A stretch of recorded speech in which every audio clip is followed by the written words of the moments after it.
કે યુવાન દીકરા કે દીકરી એ પોતાનો મનપસંદ સાથી પસંદ કરે એમાં કોઈને વાંધો આમ હોઈ શકે નહીં.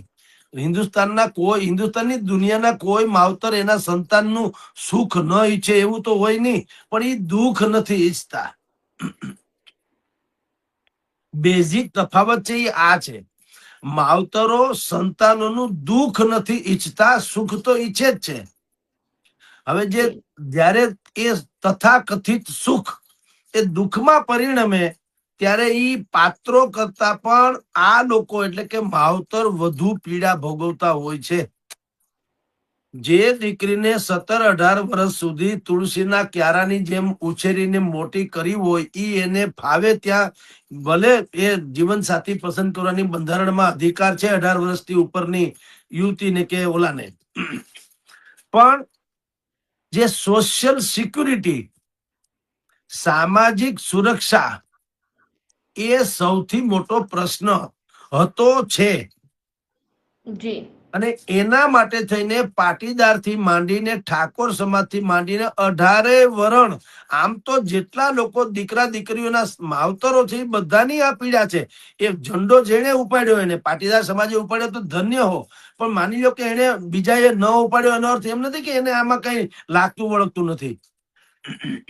તમામે તમામ સમાજને આ મુદ્દો જે છે એ બિલકુલ હૃદયસ્પર્શી એવો જે છે એ સ્પર્શે છે કે ભાઈ તમારી દીકરી કે તમારો દીકરો, મોટા ભાગના કિસ્સાઓમાં દીકરીને કેન્દ્રમાં રાખીને આપણે ચર્ચા કરતા હોઈએ છીએ કે ભાઈ દીકરી 18 વર્ષની થાય એ પેલા તો 16 વર્ષથી શરૂ કરીને 18 વર્ષ સુધીમાં નાદાન વયે આ લોકો એને સામેવાળા, પછી વિધર્મી હોય કે સધર્મી હોય,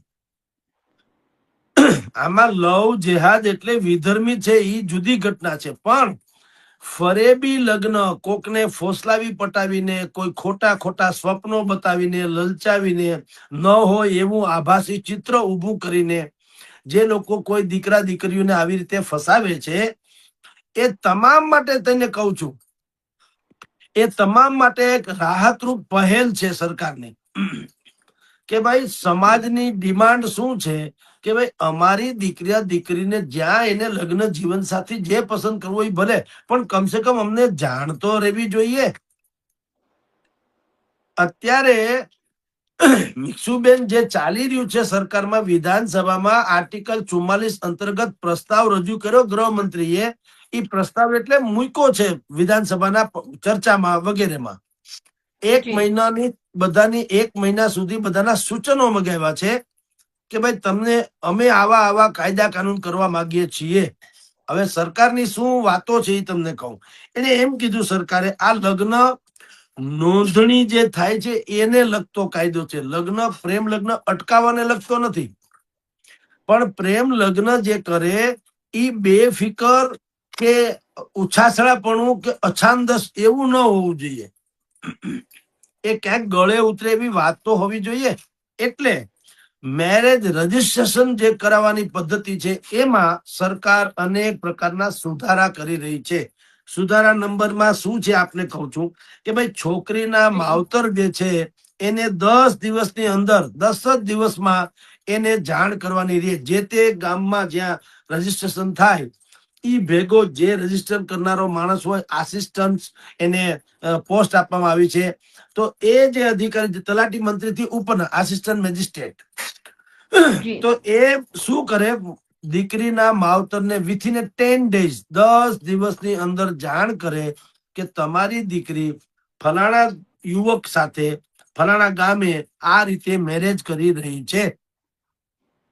એટલે શું થાય બેન, હવે એ પેલા એને ગાંધર્વ વિધિથી લગ્ન તો થઈ ચુકા હોય, કોઈ હાર તોરાથી કરે, કોઈ કોર્ટ મેરેજ કરે, કોઈ બીજા રાજ્યમાં જઈને કરે, કોઈ એવી રીતે મૈત્રી કરાર કરે, ઘણું બધું એમાં સંભવ છે. એટલે લગ્ન આમ અટકતા નથી, પણ એ જે ગેપ હતો, જનરેશન ગેપ જેવી વાત કરું છું, જે સોશિયલ ગેપ હતો, દીકરી વહી જાય 2-4 મહિના ખબર જ ન પડે ક્યાં ગઈ હશે, તો માવતરની ઊંઘ હરામ થઈ જતી. કારણ કે વિચાર હંમેશા ખતરનાક જ આવે કે દીકરી ફસાણી હશે, કોઈકની જાળમાં આવી ગઈ હશે, એનો ગેરઉપયોગ થતો હશે, અવળા માર્ગે વહી ગઈ હશે, એ જીવતી હશે કે એને કોઈ પીડા આપવામાં આવતી હશે, આવા બધા જ વિચાર આવતા હોય. કારણ કે દીકરી કાળજાનો કટકો હોય છે, કલેજાના ટુકડા જેવી વાતો છે. એને તમે કોઈ જણસ કે કોઈ ચીજ વસ્તુ આરે મૂલવી શકો નહીં. આ કોઈ ફર્નિચર નથી કે તમે કોઈ લઈ જાય તો આપણે ગોળ્યું કરીએ. આ તો કલેજાનો ટુકડો હોય છે માવતર માટે.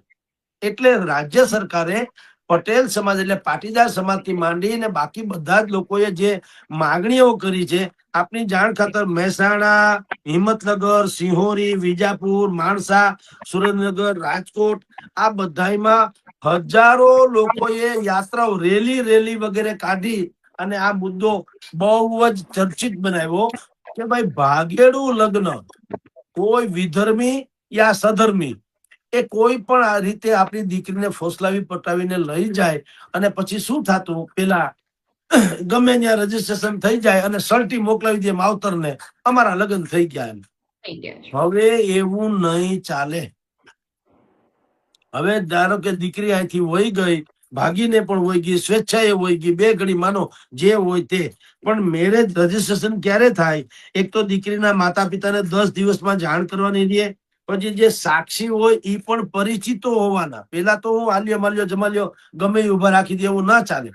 સાક્ષીઓ જે છે એ પરિચિત અને એના આધાર કાર્ડ, એનો તાજેતરનો ફોટોગ્રાફ વગેરે.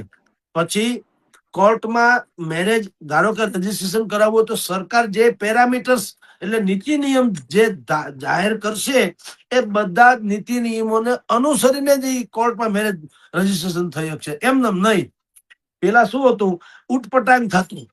ઉટપટાંગ એટલે આધાર પુરાવા પણ જેવા તેવા ફરેબીન ખોટા ને હાચા ખોટા રામ જાણે, ખાલી કાગળ ઉપર બતાવવા પૂરતા રાખતા. હવે એવું નહીં. હવે લીગલી જગદીશ મહેતાનો હું સાક્ષી હોઉં તો મારું ફોટોગ્રાફ, મારું આધાર કાર્ડ, હું ક્યાં રહું છું, હું શું થાઉં છું, શું કરું છું, મારો મોબાઈલ નંબર બધું.